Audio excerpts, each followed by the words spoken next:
Before we get going here, a few things. One is I need some volunteers. Could you put the slide of there's 4 verses with page numbers up there. There they are. I need some volunteers to look up and read out loud these verses, okay?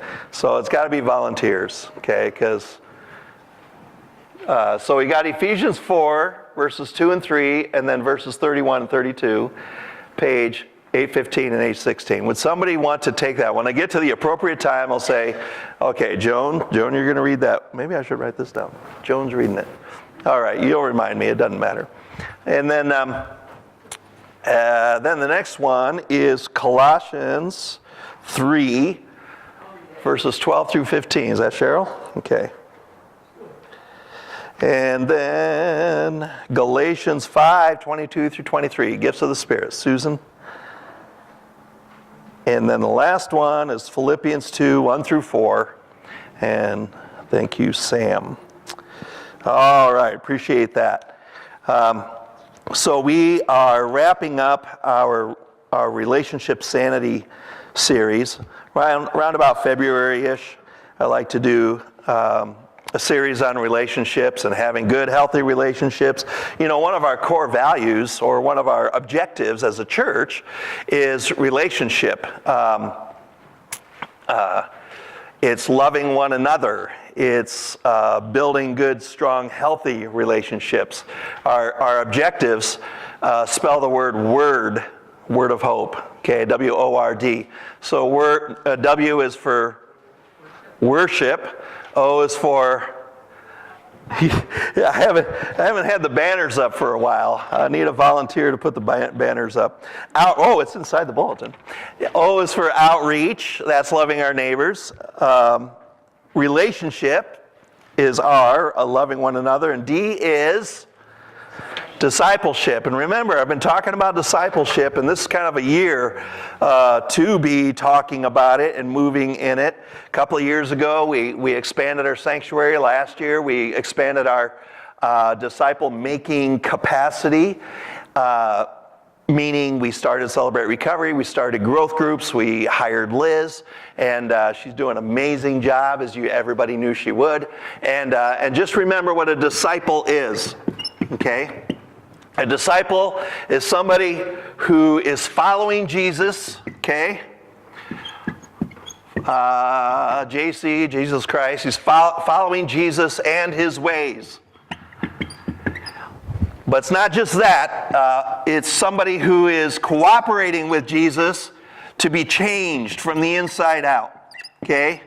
And I'm changing. I'm not the same. When I'm following Christ, I'm not the same as I was before. I mean, almost immediately, everything kind of flips on the inside, and I'm like, I'm focused on God. I'm so in love. It's like a being in love experience, I hope. For you, it was for me. It is for me. And so now my direction has changed. My motives are changed. What I want out of life has changed. My purpose has changed. But that also means my behavior starts to change, and the way I think starts to change, and the things that are important to me. Okay? And engaged in his mission. That means I'm involved. That means I care about the purpose, the redemptive purpose that Jesus Christ came for. Can anybody kind of give me a little, just a short phrase that would kind of capture what Jesus' mission is? Was when he came, is now. World salvation. Yeah. Okay, and so it's to seek and to save that which was lost, is what he said. The Son of Man came to seek and to save that which was lost. He said, all authority has been given unto me, therefore you go and make disciples. You go and make disciples.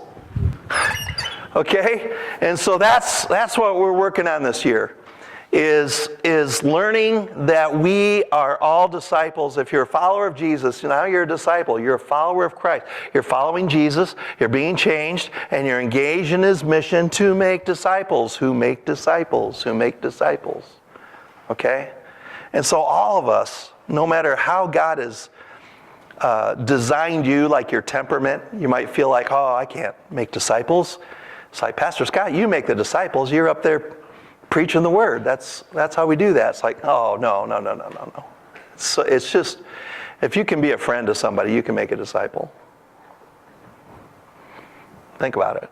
If you could be a friend to somebody, if you can drink coffee with another person, you can make a disciple.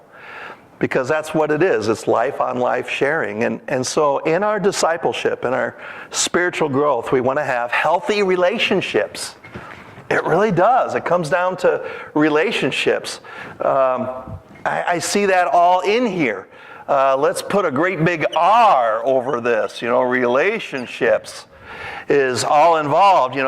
Following Jesus in his ways in my relationships with you, being changed in how I relate and how I view relationships and my value of them, engage in Jesus' mission through relationships. And so it's all about that. And so I want us to have relationship sanity. So we've talked about things like, what did we do last year? Dysfunction and codependency. That's some heavy stuff, isn't it? How many found yourself in the picture of dysfunction or codependency as I was describing it? It's like all the CR people raise their hands. It's like, yes, that's why I'm in recovery. Well, we're all in recovery. We're all in recovery from life, And we talked about bringing home the shalom and working toward the experience of peace and fulfillment and well-being in the life of our loved ones. We talked about having healthy boundaries. We talked about loving wisely. And so today I want to talk about relationships that go the distance. Relationships that go the distance. And Pat and I were married young. And I'm almost, okay, if you're under 21, just stop your ears for a minute, okay? I see you, Brady. Whenever Brady's here, I like picking on him. I don't know, you just have that face. I don't know. There's just something about you. I want to pick on Brady. Pat and I were married young. I was 18. I graduated from high school, and then we got married. And my wife was slightly older than me. So she had already been graduated, but she was 19. She wasn't even 20 yet. And so we got married young. And when I came to my mom, who's not a Christian at that time, and I was a new Christian. I was probably a year and a half old in Jesus, okay? And I was excited. He was changing my life.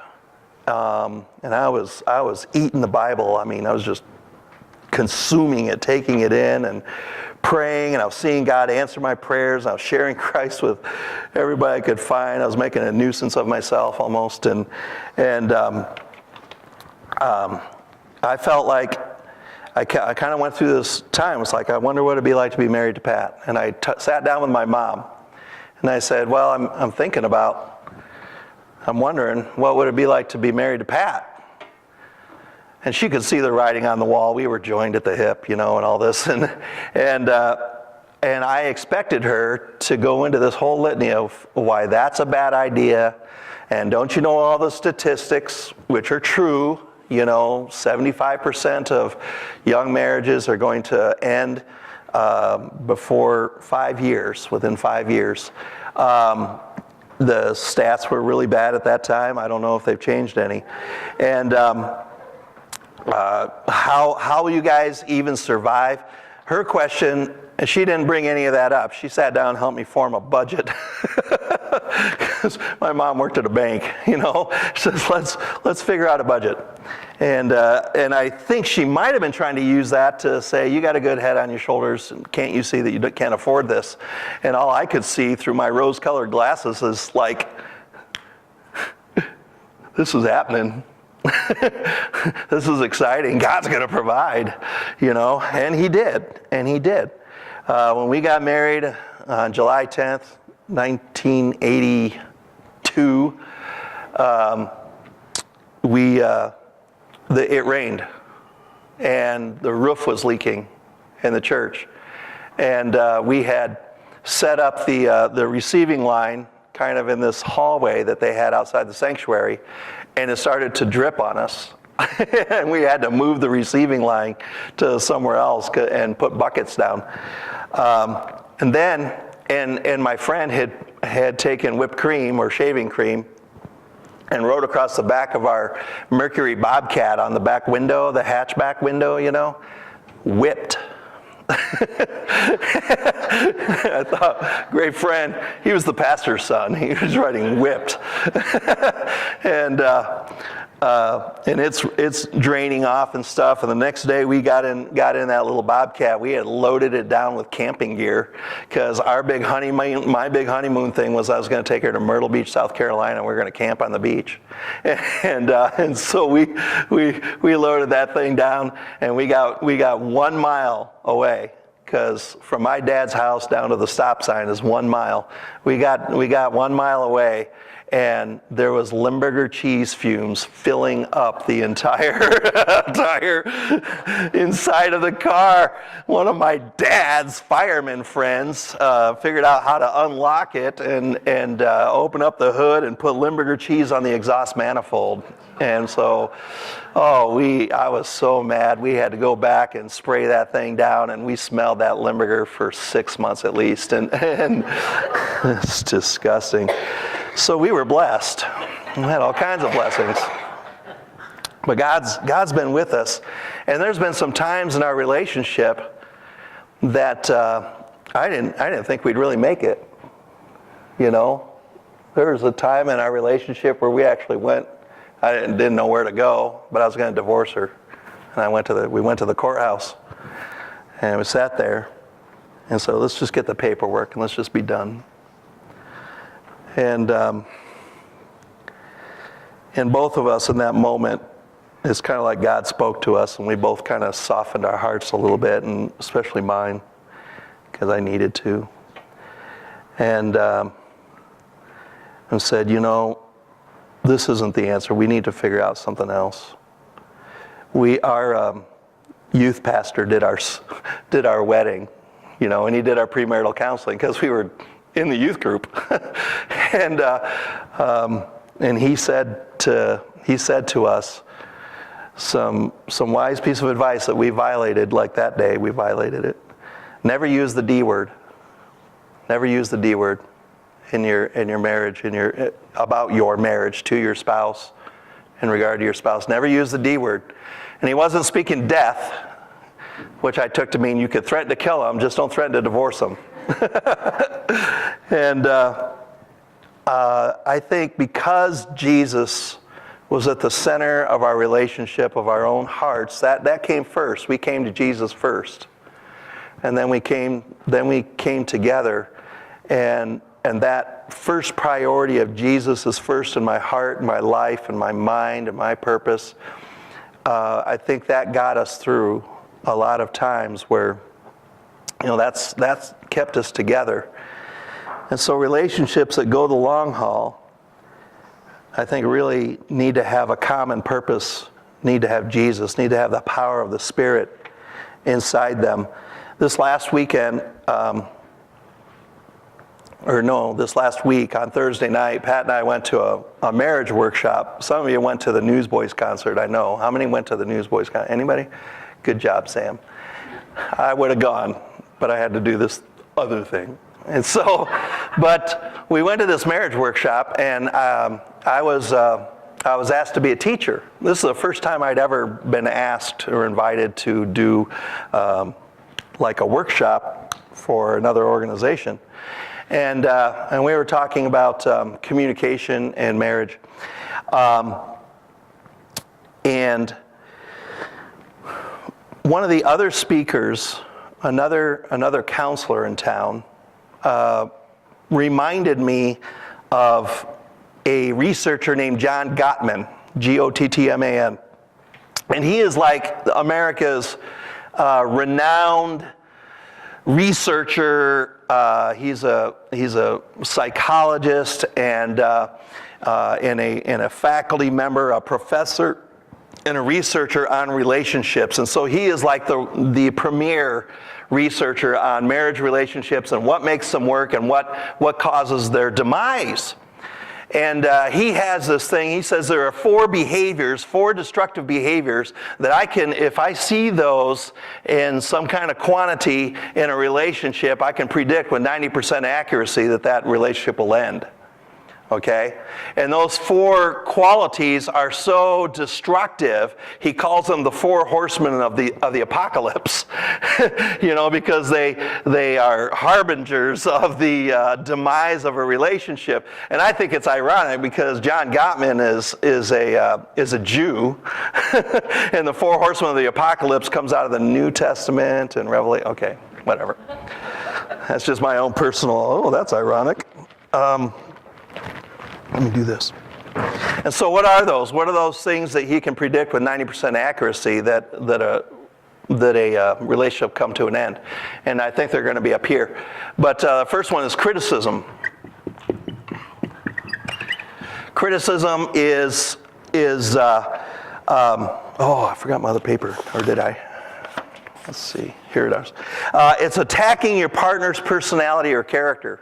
Okay, it's usually with the intent of making someone right and someone wrong. I'm going to criticize you and make you look like you're wrong and I'm right. Okay, and so I'm going to come at you, and I'm going to use generalizations like you always do this, and you never do that, and you're the type of person who is like this. Okay, and why are you so belligerent? Why are you so sloppy? Why are you so, and so it's this criticism. Now, it's not to say that you could never bring up a complaint in a relationship, otherwise it's going to end with 90% accuracy. Okay, that's not what it is at all. It's just that when you do bring up a complaint, you do it with a soft start up, and you say, and you don't attack the person. You say, I feel kind of out of sorts and agitated when the clothes are all over the floor instead of making it into the hamper. Would you please be sure to put the clothes in the hamper? Instead, I voice a complaint that doesn't try to accuse and blame and make you less than, okay? And so the antidote, is to do the soft start. Can I talk to you about something when I'm bringing up a complaint, okay? The next one, the next horseman is defensiveness, which makes sense because when you're getting criticized, you want to go on the defensive, right? And so defensiveness is this seeing myself as a victim, and I'm trying to ward off a perceived attack. Okay, it feels like you're attacking me for throwing clothes on the floor. Okay, it feels like you're attacking me because I don't pull the car into the garage correctly. Okay, and so I go on the defensive and I'll make excuses. It's like, well, if you didn't go to bed so early and have the lights all off, I could see where the hamper is. So somehow this isn't me, it's you. Okay, it's really your fault. It's like, the hamper doesn't move. Come on, learn your room. It's external circumstances beyond my control force me to act a certain way, and it's probably because of something you did. Okay? And so that's defensiveness. Another way we get defensive is we cross-complain. They're complaining about the laundry. They bring up this issue. I feel agitated. It kind of makes me feel uncomfortable in my own home when there's clothes all over the floor. Would you please put the clothes in the hamper? Yeah, well, you don't pull the car in the garage right. It's like, what's that have to do with clothes on the floor? It's like, nothing, but I felt like I was being attacked, so now I'm going to attack you. And I'm going to show that you're just as bad as I am, and you're not perfect, telling me I'm not perfect. How dare you? So cross-complaining, disagreeing, and then cross-complaining. That's not true. You're the one. You're the one. And I did this because you did that. Yeah, but. You fill up your conversation with yeah, but. Repeating yourself without paying attention to what the other person is saying. Whining, that's not fair, that's not fair. So that's defensiveness, okay? And what's the antidote to defensiveness? Grow up. Defensiveness is taking responsibility. Okay, I know I probably do that. I know that Okay. I see that's what I do. I have some things I want to talk about with the car, but I see that I do throw the laundry on the floor. Okay? So take responsibility for your actions and for your role, and don't just immediately go on the defensive. Then the third horseman of the apocalypse is contempt. And contempt, these are kind of along the same area. When you get to contempt, you have jumped in the severity of the relationship, the severity of how negative this is. Contempt is attacking your partner's sense of self with the intention to insult or psychologically abuse him or her. It's taking the superior attitude and looking down and casting them as something maybe less than a real person or less than human or not very good. It's insults, it's name calling, it's calling them wimp, fat, stupid, ugly, slob, lazy, okay? It's hostile humor, it's sarcasm, it's mockery, it's body language and tone of voice, sneering, rolling your eyes, curling your upper lip. I don't even know what that means. I was trying to do that last night. Do I look like I'm contemptuous? Okay. This has no place. Sorry about that. I'm not big on physical comedy, but there it is. This has no place in a relationship. None. In fact, none of these do, but you just got to do these things different. Take responsibility, complain without criticizing. Contempt, no place at all. And so the antidote to that is to create a positive, affirming atmosphere in the home. Okay? Instead of saying, well, you're just a brain-dead idiot, you say, I love you and I appreciate the fact that you work so hard. It's just leave those contemptuous types of things out, because when you get there, it's kind of really the beginning of the end of a relationship. I was in a restaurant one time, and Pat and I were, and we observed this, where one spouse was so downgrading and bad-mouthing their other spouse who was there in front of everybody that we were embarrassed for him. And I was getting a little hot, I was a little, and it's like, yeah, he's such a sad sack and such a lazy, slow-moving kind of guy. I mean, it's contempt. There's like no respect, no honor. You start introducing that into your relationship and you're going to destroy it. Okay, then the last one is stonewalling. This is kind of where it gets. I'm trying to protect myself now from the criticism, from the contempt. I've moved from defensiveness to stonewalling, and it's just kind of like talk to the hand. It's the silent treatment, okay? It's withdrawing from the relationship as a way to avoid conflict. Partners may think they're trying to be neutral with stonewalling, but stonewalling is powerful in and of itself, and we kind of know that, and that's why we do it. Okay? It conveys disapproval, conveys icy distance, it conveys separation, disconnection, smugness. It's stony silence, it's monosyllabic mutterings. Whatever you say. Changing the subject, removing yourself, it's the silent treatment, okay?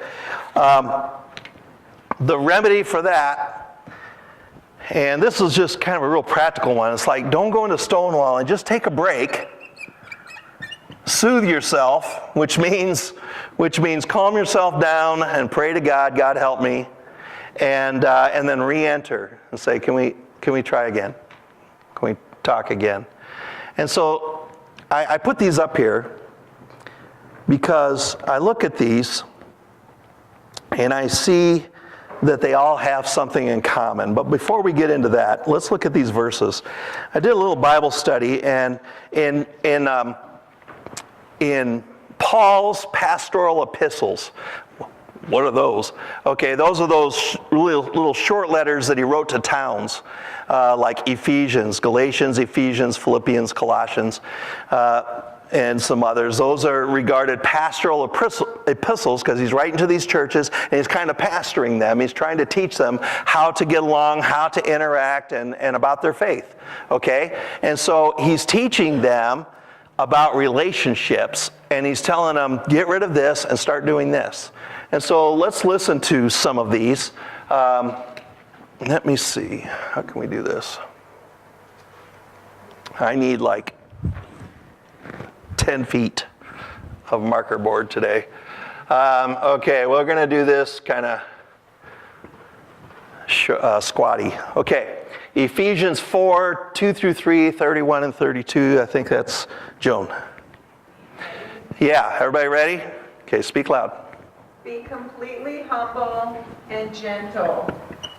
Be patient, bearing with one another in love.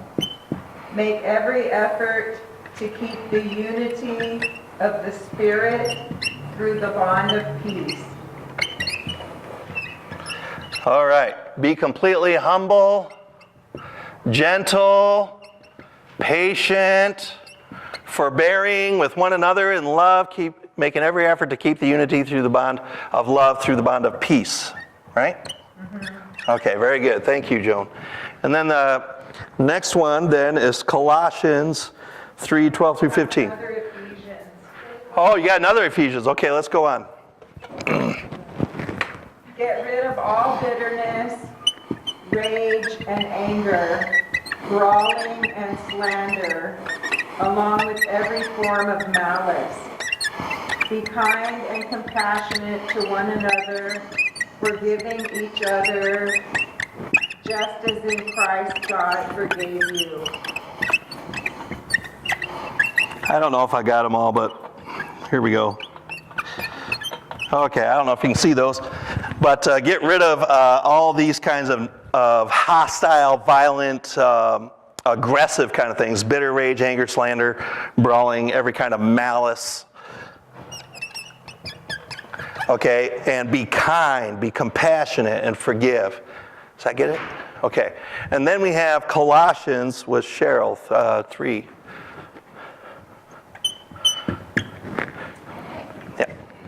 Therefore, as God's chosen people, holy and dearly loved, clothe yourself with compassion, kindness, humility, gentleness, and patience.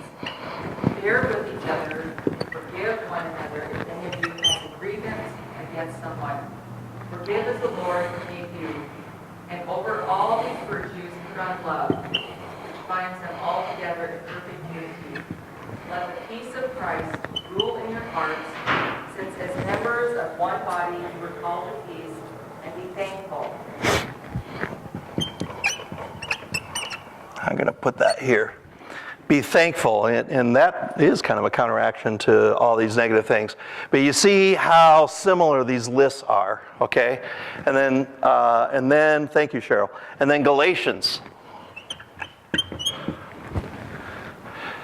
But the fruit of the Spirit is love, joy, peace, forbearance, kindness, goodness, faithfulness, gentleness, and self-control. Against such things there is no law. Okay, love, joy, peace. Gentleness. What? Gentleness. Gentleness. Oh, that wasn't there. Patience, kindness, good. 1, 2, 3, 4, 5, 6, 7. Love, joy, peace, patience, kindness, goodness, faithfulness, gentleness, and self-control. Very good. Okay, thank you. And then finally, Philippians. Is Susan, or no, Sam. Therefore, if you have any encouragement from being united with Christ, with any comfort from his love, with any common sharing in spirit, with any tenderness and compassion, then make my joy complete by being like-minded, spirit and of one mind. Do nothing out of selfish ambition or vain conceit. Rather, in humility, value others above yourself, not looking to your own interests, but each of you to the interests of the others. Thank you. So you look at all these, and I just kind of went through and I looked at them, and I looked at these criticism, defensiveness, contempt, and stonewalling, and I looked at the antidotes to all of them, looking at what all this whole board has in common with each other, and I see that in order to counteract, all of these come from the same thing. I don't know if you can read that. Let's try purple maybe. Pride, right? And then you see all of these things. A lot of the lists start with the word humble. Humble yourselves. In order to be gentle, patient, forbearing, love and unity and peace, and getting rid of all this stuff, being kind, compassionate, forgiving, it really takes humility. Okay? The fruit of the Spirit. Humility is not included in there, and yet it's all the way through it. Okay? Getting rid of this vain conceit and selfish ambition is all humility. To do any of these things requires humility.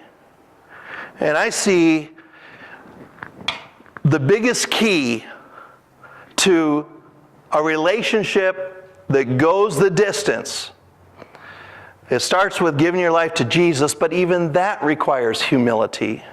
I've got to decide I am not all that. I didn't build heaven, so I can't let myself in. Okay? I need a Savior. I'm not holy, I'm not righteous, I am a sinner. That takes humility. Christians should not be, they say, oh, you Christians are so arrogant. It's like, how could you be arrogant and prideful when you have had to face up to the fact that you're a sinner and you're bound for hell and you've surrendered to Jesus and you're just so thankful and grateful for what He has done? That takes humility. And for a relationship, any relationship with God or with a spouse or with a loved one to go the distance, it's going to take some humility in that relationship. Pride will kill it. Pride leads us to be critical and defensive and contemptuous and stonewalling. That's what pride does. Listen to these verses about pride, by the way. First of all, let me do one by itself, and then we'll just list a bunch of them. Gotta get rid of my pride. It's not that I'm not like proud of myself for an accomplishment, proud of my kids for what they do, proud of myself for raising such great kids, although I can't take a whole lot of credit for that. It's not that kind of thing. It's pride that puts myself over and above you, okay? And Philippians 2:3, which one of you read, says it so wonderfully. Do nothing out of selfish ambition or vain conceit. So I got on blueletterbible.com and I looked up what in the world are those terms in the Greek, because I studied a year of Greek, but not enough to know these words. And so selfish ambition and vain conceit. Selfish ambition is the selfish interest above what is good for your loved one. Okay, it's me over you. It's the selfish ambition. That's what selfish ambition is. It's my selfish interest above what is good for my spouse, for my partner, for my loved ones. Okay, it's putting me above you. And vain conceit is related, all comes out of pride, is this idea that I am always right. I'm right. And it's this insistence that I always be right and that I win every argument. Okay?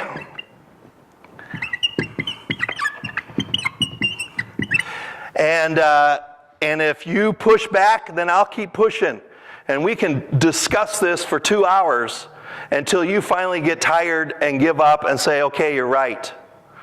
Okay, because that's my number one thing. That is vain conceit. I've always got to be right. And it pushes out anybody else's perspective because my view of the world is crystal clear. Mine is HDMI. It is like high def. Okay? And so if you don't agree, then yours is fuzzy. You got some kind of an antenna situation going on here, and you've got all kinds of static. And obviously you need to trust, because the way I see everything, my perspective is right on every time. Spot on. And so if you disagree with me, then you're wrong. You know? It's like it's okay for you to be wrong, but you got to recognize I'm always right. And so that is vain conceit. Another thing about vain conceit is excessively proud of your own opinion, and there's no room for anybody else's perspective. That's all pride. It's all pride. Here's some things that pride does. Proverbs 13:10, pride leads to conflict. That's not hard to see. That's not hard to imagine. It's like my pride gets in the way of your pride, and your pride gets in the way of my pride, and now we're like rams locking horns, okay? And it always leads to conflict. Proverbs 16:18, pride goes before destruction. When I get all up on myself and I'm full of selfish ambition and vain conceit, I'm on a road to destruction. Pride destroys stuff. Pride will destroy your family. Pride will destroy your marriage.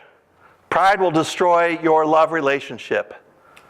Pride will destroy your relationship with your kids. It destroys. Pride leads to destruction. Proverbs 11:2, when pride comes, then comes disgrace. But with humility comes wisdom.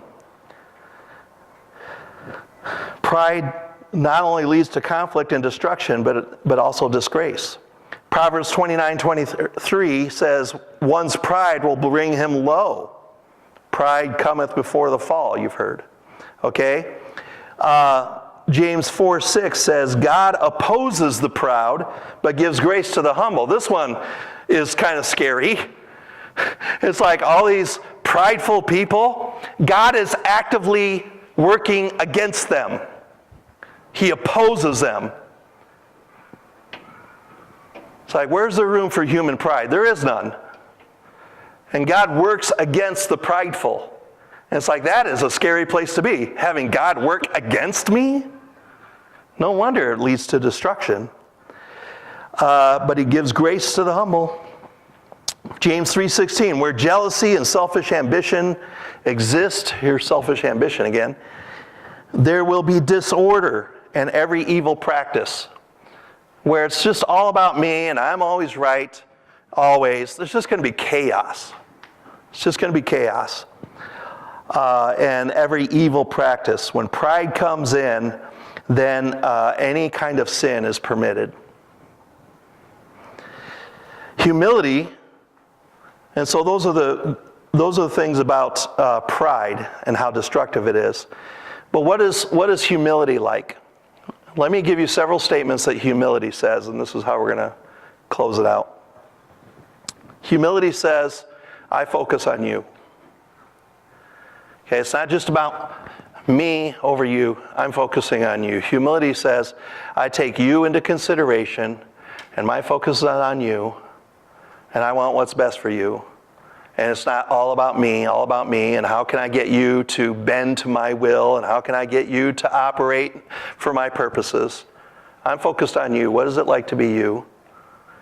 What is it like? Humility says, I give you my full attention. I give you my full attention. It says, I am a student of you. I love you so much. I want to know what it's like to be you. I want to know what your experience is. One of the things I taught the group on Thursday night, Pat and I were talking about communication.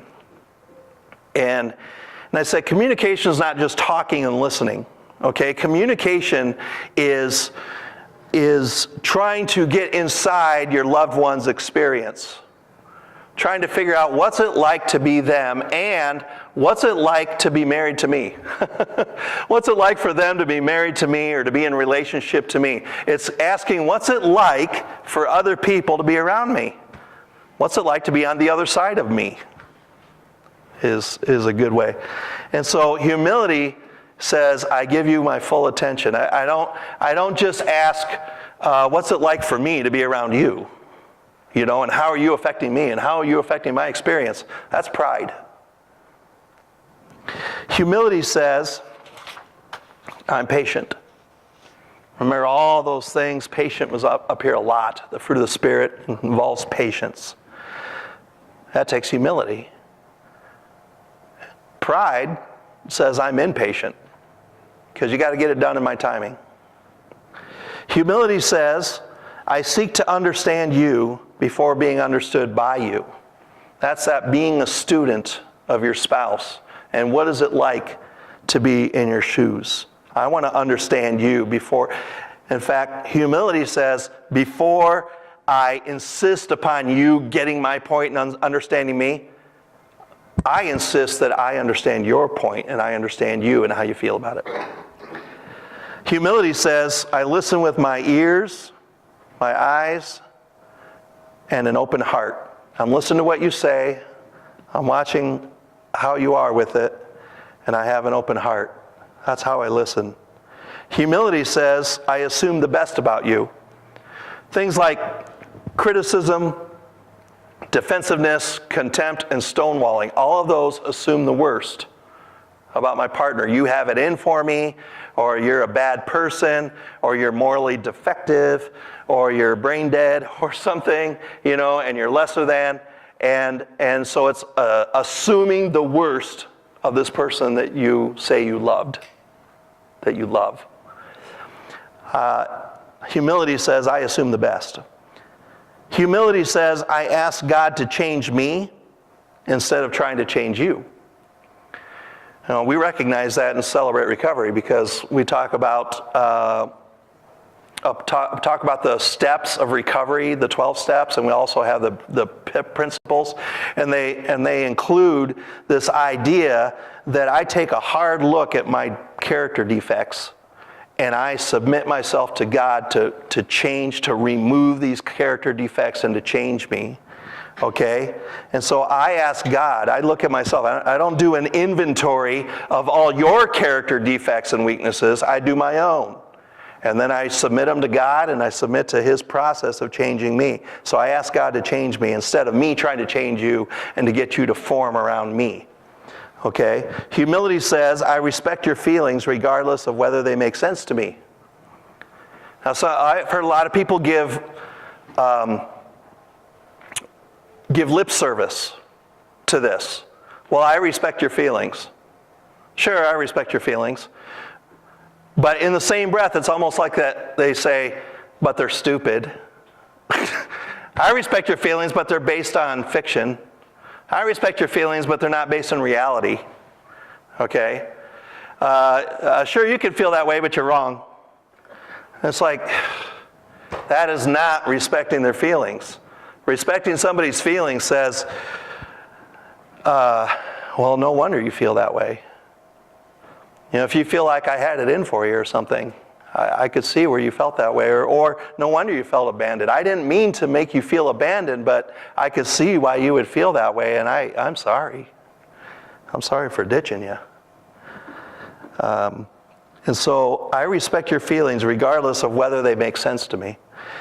Humility says, I treat you with gentleness and compassion. That was another one of those that kept coming up, 2 of them. Humility involves gentleness. Pat and I, when we were going through some of our hard stuff, trying to work on it, and had a pastor or a teacher or somebody challenge me, among others, to take the risk and ask my spouse, ask my wife, what is it about me that, you know, what's it like to be married to me? Or what is it about me that I need to change? What is like the character defect that you see? that you would like to most see changed, you know? And so the idea there is to take the risk and ask that question to find out if you have any blind spots. And boy, did I. I had kind of a list of things that I thought she was going to say. You know, I thought she was going to refer to, I don't know, my lust, you know, and mistreating her that way. I thought she was going to refer to things that have to do with time or something like that. And so I had this short list in my mind, and she didn't mention those. She said, "You're not gentle." And that word had never entered my mind. She said, you're rough, or you know, it's not that you're physically abusive, but you're harsh and abrupt, and you're short with the kids, and you're just not gentle with your family or with me. And I took that back to my accountability partner and I reported it. It's like, you got to pray for me. That one I didn't even see coming. Now I have to look at myself. It's like, how am I not gentle? It's like, well, it started to. Am I gentle yet? It's been a long time since you brought it up, and I just. Everybody's looking at What? you really worked on it, but there's still room for growth. I just want you to know, at Word of Hope, we just tell you the truth, even if you're the pastor. Yeah. And I think another thing is the kids are out of the house now, so I have less to be not ungentle about, you know, less frustration. When you feel like your time is I really knew it was a mistake to ask you that question.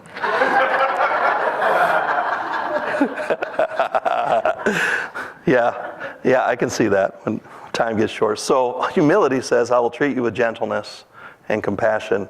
And then finally, the last one is humility says, I forgive you. I forgive you. We know that humility says, please forgive me, right? But humility also says, I forgive you. Because pride says, not in a million years. Pastor, but what about when some person, you know, when you are smart, you can ask about somebody else, you know, what is wrong with me or what? Mm-hmm. Or maybe if you are strong, many people is so afraid inside of them that you don't want to hear what the other person wants to tell you because that's going to really hurt you. Right. And many people is in denial. They don't want to ask just the question in order to keep themselves Yeah. no hurt inside of you. Right. And I appreciate that. And it was hard. It was hard to ask her. But for her, it would be hard to respond, you know, because if gentleness is something that I lack, and she tells me that, how am I going to react? Not gently, right? And it's like, what? I'm gentle. Don't tell me I'm not gentle. Right? And so in order to get truth out of her, in order to get her, I had to make it safe. I had to make sure that she knew that it was safe to tell me the truth. You know, I had to say, listen, whatever you have to say about it, I'm going to just accept it. And because I really want to work on myself, and so I really want to change, and you'd be doing me a big favor if you would tell me the hard truth. You really would. I don't know if that helps, but I think it's necessary. All right. Oh, man, I've had so much fun with this series. Fun. Because some of it's been so heavy, you know. But I think if you can apply some of these principles and start working them into your relationships, you're gonna be so You're going to have such richer, more healthy relationships, and you're going to thrive in those relationships and thrive in your own heart as a disciple of Jesus. And so my prayer is that you would experience Jesus in all of his fullness and his joy, and that would spill out into all of your relationships with humility and kindness and compassion and gentleness. Well, that's not my style. It's like, oh, there's pride again. Who cares if it's not your style? It's Jesus' style, right? Band, why don't you come on up, and why don't we stand together, and we're gonna pray and just focus in on Jesus and worship him this morning. Dear God, thank you so much for looking on us with compassionate eyes, with gentle touch, with patience. Thank you for Jesus, who did not think equality with God something to be just hoarded, but humbled himself and became a man and humbled himself and allowed himself to be executed a criminal's death, and humbled himself and descended into the depths, but now is risen and is seated with you at the right hand, because those who exalt themselves will be humbled, and those who humble themselves will be exalted. Help us, Father, to grow in that way in all of our relationships. We give you this time as we focus in to worship you. I pray, Lord, that you would touch each heart, bring healing to each need, each heart, each life, each family. I pray, Lord God, that the encouragement of the Spirit will be rich inside. We give you ourselves, Lord, and say, do your work. Do your work in me, Lord. Change me from the inside out. And I humbly bow before you and say, all that you do is good. It is well. In Jesus' name, amen.